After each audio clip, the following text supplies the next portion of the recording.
Hey everybody, Matt here from Matt's Movies, Music and More, and my special guest Andrew, welcoming you to this week's episode of What Did You Think? And so, the Twister Spinner from the previous episode, which was Ready Player One, picked from the sci-fi category, to replace that movie in sci-fi, we have Ex Machina? Ex Machina, yes. Did I say it right? No, you didn't. I've been struggling to get it right, and now I'm worried that I screw up every time. So I think when we do that one, when it comes up, I think I'm going to get you to say it on camera. I look forward to it. Okay, so without further ado, the Twister Spinner landed on the previous episode on Thriller. And the movie that came up on Thriller was one that we actually put on there recently, and it was the 1972 movie Deliverance, directed by John Boorman and starring Jon Voight, Burt Reynolds, Ronny Cox and Ned Beatty. So, Deliverance. Had you seen this movie before it came up on the list?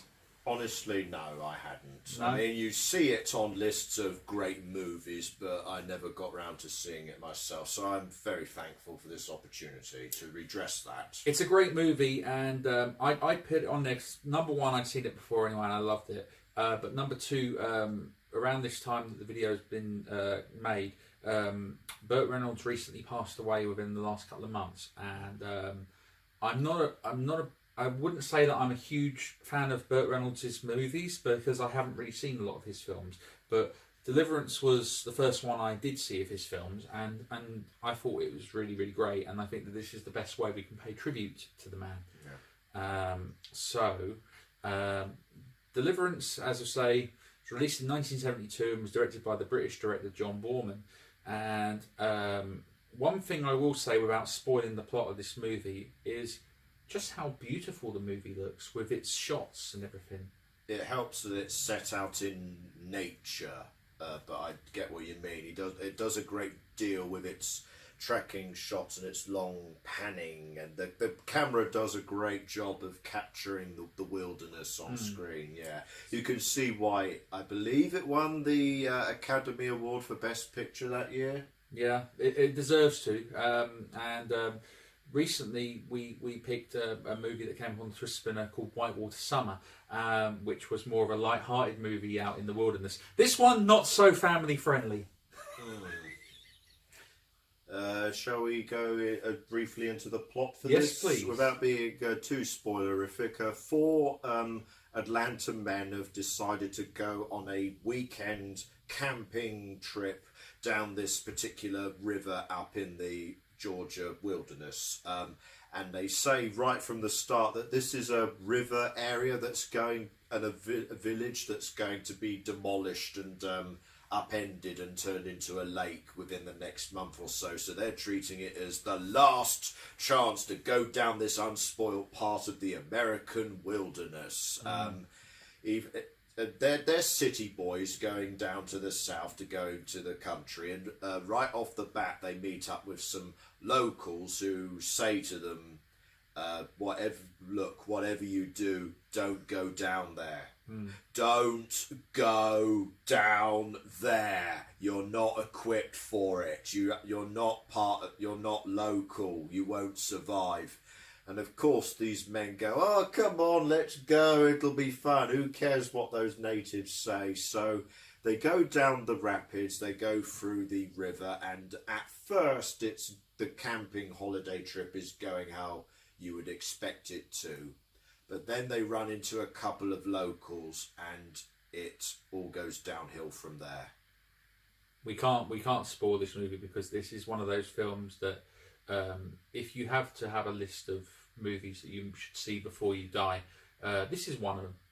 It's a very important movie, I'd say. Well, as you say, I say that, but kind of like an earlier episode that we've done, Green Room, you should approach it from the right frame of mind, or if you're not in the right frame of mind for it, then 52 minutes into the movie, it will hit you with a blunt instrument. Is that how long it was? I did count it. It's 52 minutes or thereabouts. Up to then, it's been very pleasant. Oh, we're going down the river, and we're meeting these people, and we're talking about what life is like for us and what life is like down here. And then about 50 minutes in, we get to that scene. Yeah, because obviously you've got...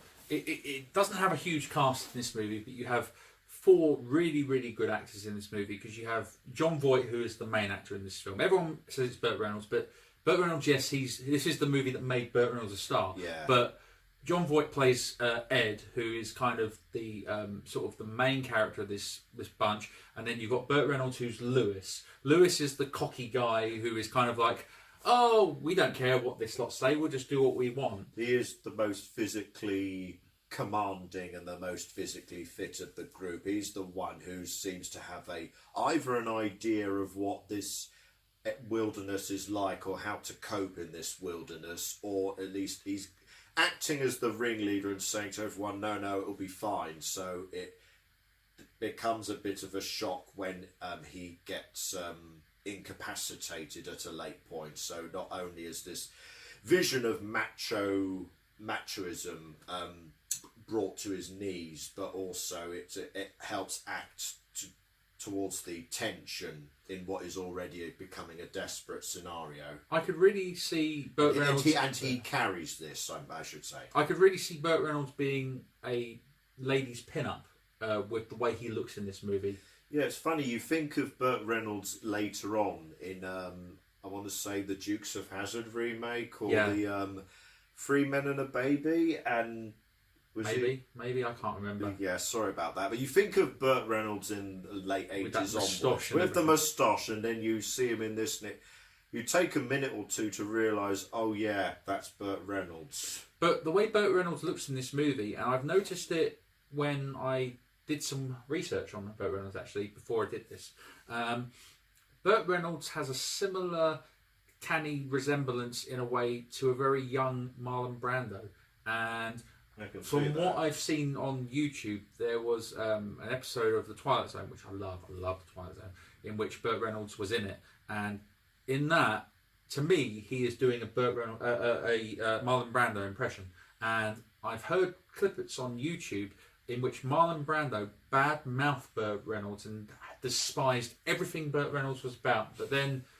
would you take Marlon Brando's word on anything? Because he was a crazy man anyway. Not towards the later period of his life, no. Yeah, but we're getting a bit off topic here. But I want to go back to the other 2 characters, because you have Bobby, who's played by Ned Beatty.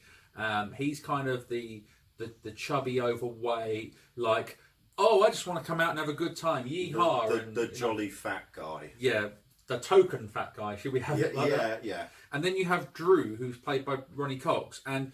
to be honest, when I'm watching it, I'm kind of feeling the most sympathy for Drew, because Drew just seems like a really, really sort of... He's got his guitar and he wants to have a bit of fun. And the reason why I'm mentioning this is because one of the most fondly remembered scenes in Deliverance, without giving the plot away, it doesn't really have anything else to do with the movie whatsoever, apart from one little scene in which a character that is involved in the scene reappears later, is the dueling banjos. Yeah, and it does inform the soundtrack from that point onwards.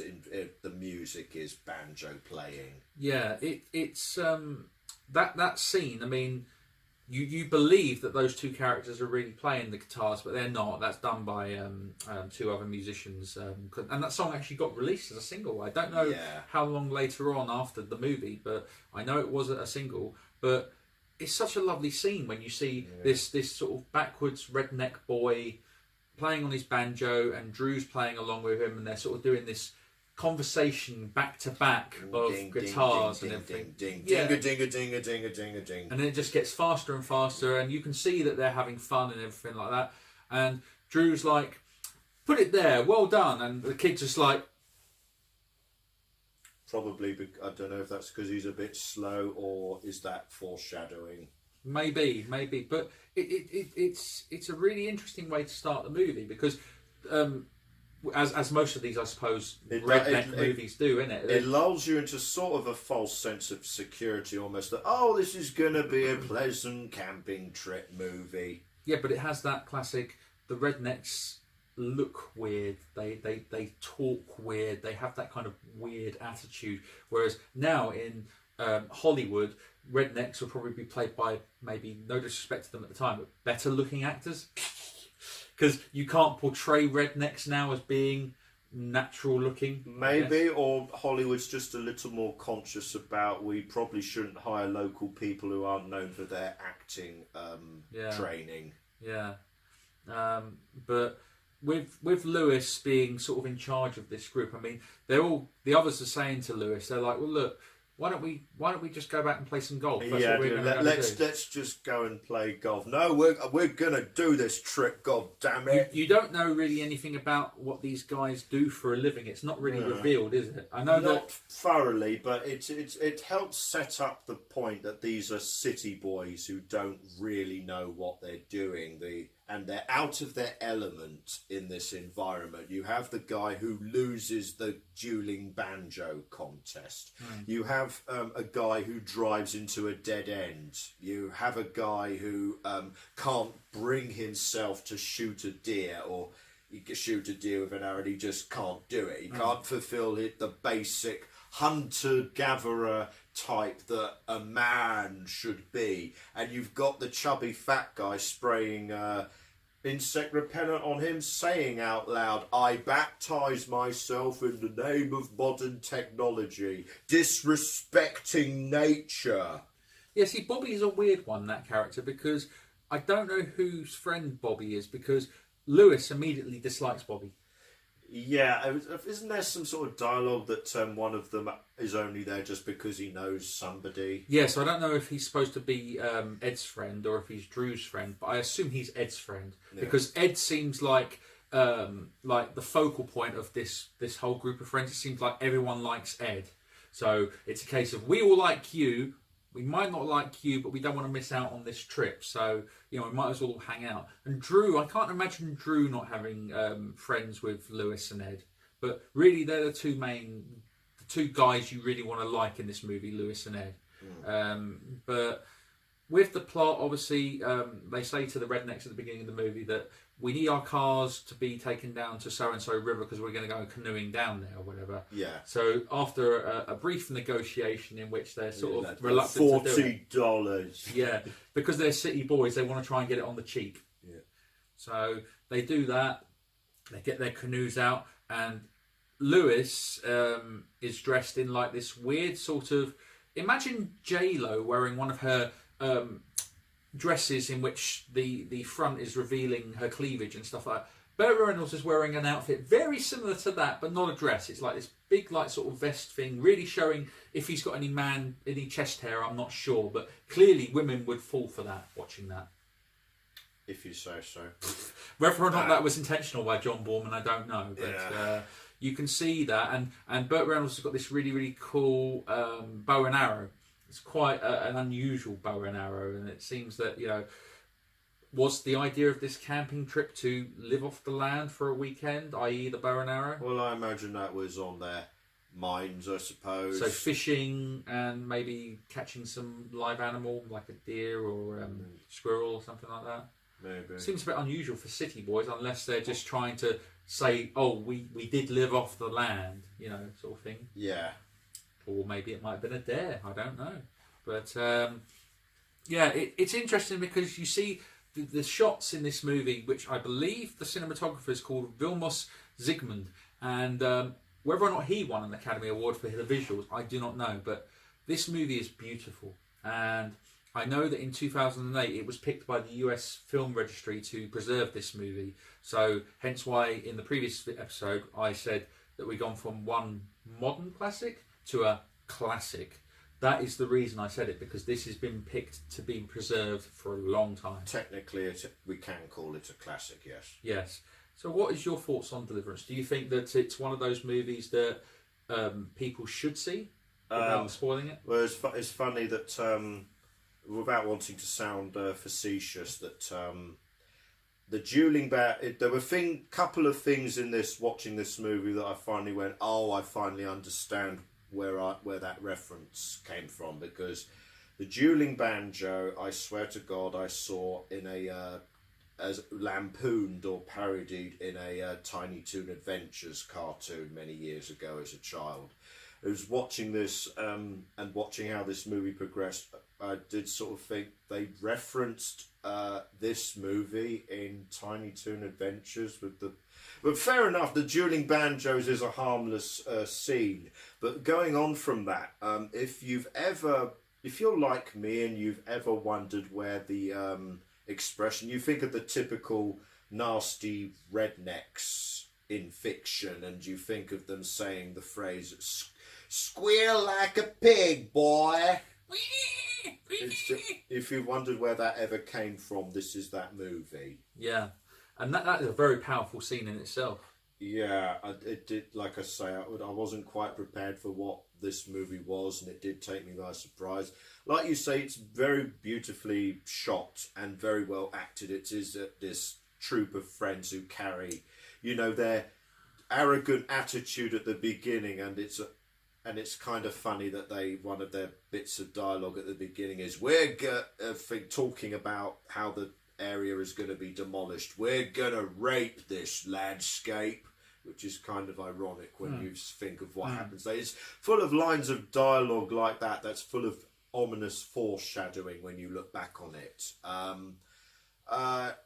This is the classic. I think there are lots of movies like this since then. That this is the original camping trip goes horribly wrong movie.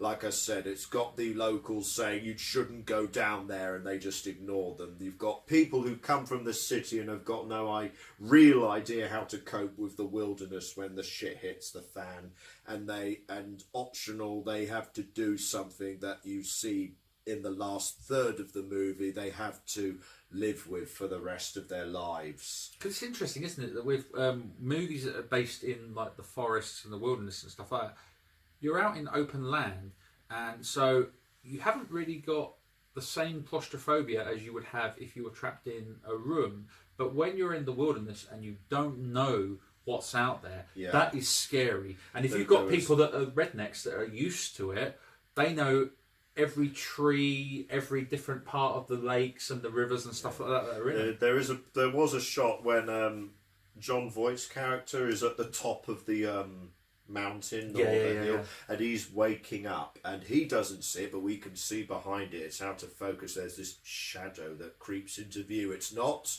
telegraphed or anything. It's just if your eye happens to be catching the right way, this guy has come up behind him, and I thought that's how you build tension and dread.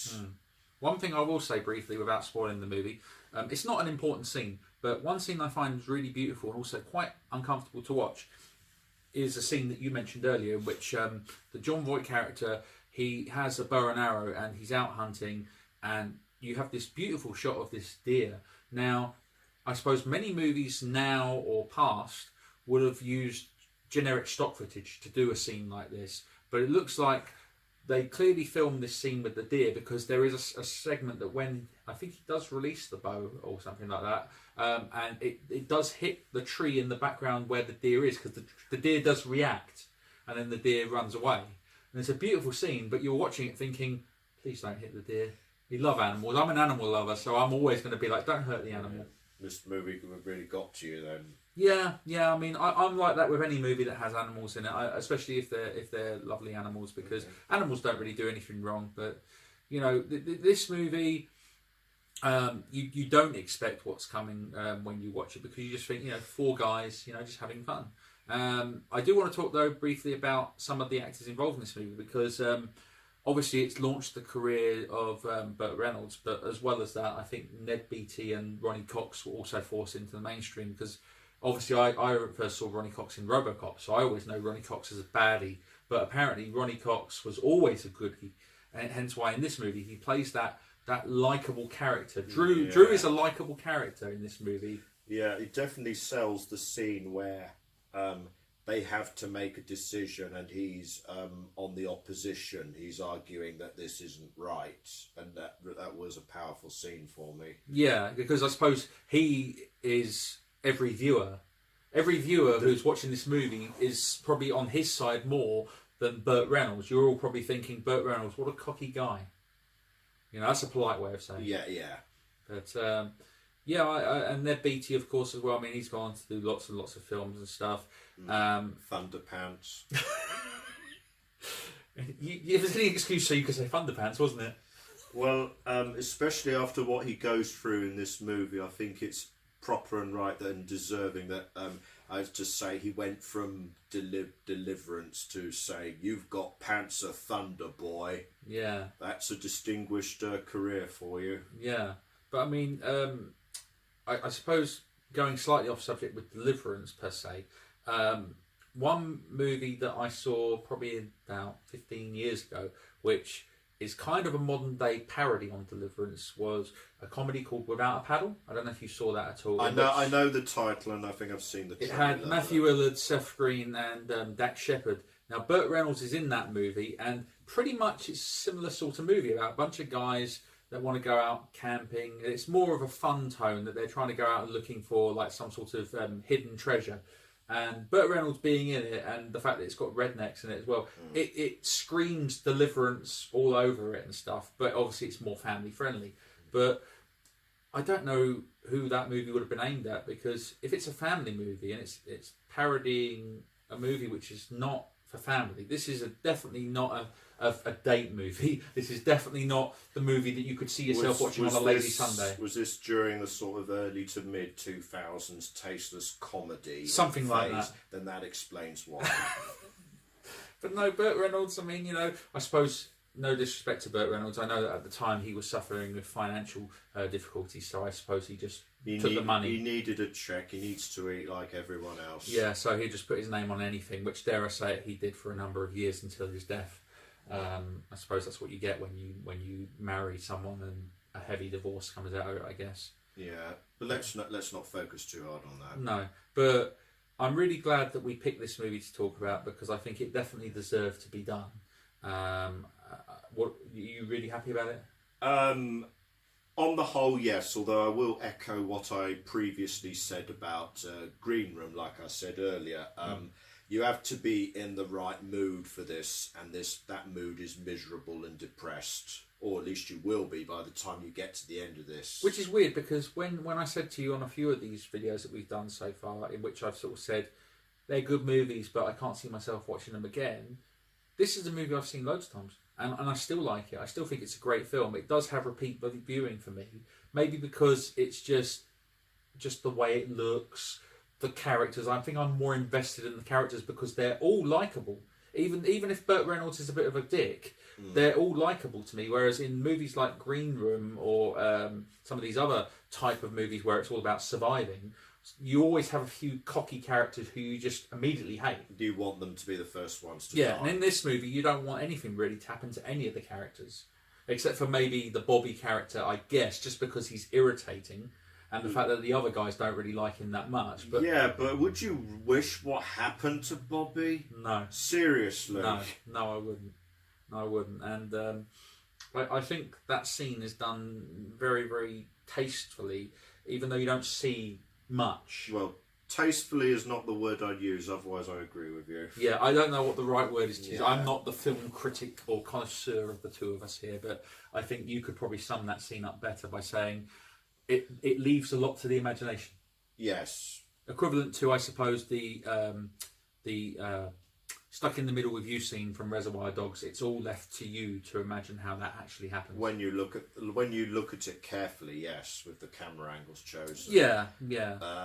I can respect what you're saying about how this is a classic for a good reason, and if you can watch it again and again, enjoy the performances and the cinematography. Yeah. I certainly won't argue with that, but having immediately come off watching it for the first time, I'm going to need a strong will and a strong stomach before I go near this again, and I'm not saying that in a negative way. It's just the mood that it goes for, it captures so well that I felt like I needed a bit of a lie down or a stiff drink.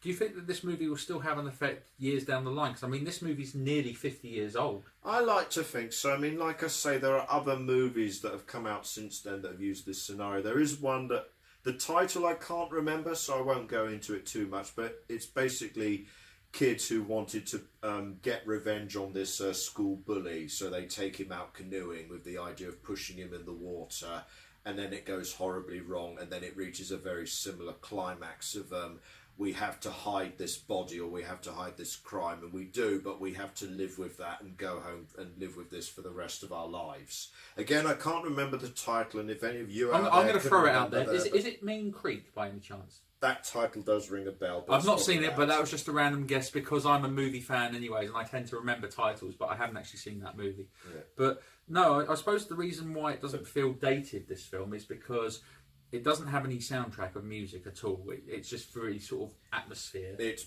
pure. And I suppose the only way that it would look a bit dated is maybe the facial hair, I guess, of some of the characters and the hairstyles. Of the period. Perhaps. Yeah. Maybe the clothing, I guess, but not really. Because, I mean, if you're camping, you're going to wear sort of, like the life jackets and stuff like that, I suppose, obviously, the canoes will probably be a bit better equipped now than they were back in 1972 when they did this. But for a movie that's under 2 hours long, it doesn't drag really. I mean, I think it does a good job, as you said. The first 50 minutes or whatever, it's really just setting up this playful banter with a bunch of guys from the city enjoying a camping trip, and obviously they're just trying to figure out how to have fun. But anything else you can add to Deliverance? Not that I can think of right now. No. I think it's a classic personally, and definitely it's one of my all-time favourites. So so that was Deliverance, I guess. And I think I hear it. I can hear something. I hear it. Good. It's the Twister Spinner. It's not just me then. No, it's the Twister Spinner. So I suppose, do you want to give it away this time? What's it going to spin? Do you want to spin? Oh no, you do it. Oh, okay, well I'll do it then. So without further ado, let's spin that wheel.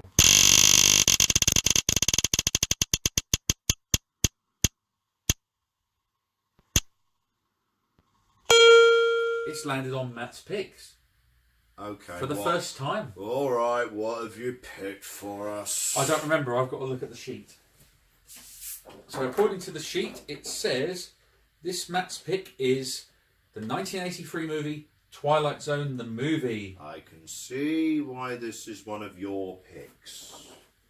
And Yes. I'm actually curious and interested to check this out, so that works well for both of us. Fantastic. So I'm glad you're pleased.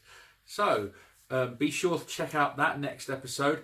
If you like this video, feel free to give us comments on here. If you didn't, still give us comments, because we really would like to get the constructive feedback, really, don't we? Yeah. And I'm going to let Andrew promote this here, but Yes, I have started another segment on this channel recently. I go to the cinema once a week as a hobby, and I make little notes about what I've seen. These are current cinema releases, and I've got the technology now to do a video series on it, and I hope you find my voice eloquent enough and my personality charming enough that you will check out this monthly segment of At the Movies with Andrew. So please give that a look. and as well as that, we've also got solo videos of mine, which are movie and music related. The music ones hopefully will be coming, I promise. And as well as that, obviously more What Did You Think? And we've got some other series planned in the future. So be sure to like and subscribe. I want to try and get that established with all of us. We assume you already liked and subscribed to this. But check out the official Facebook, Twitter and Instagram, because you'll find out all the posts about potentially upcoming videos and series that this channel is going to do. So thank you guys very much from both of us. And please don't have nightmares. Thank you very much, everybody. Bye bye.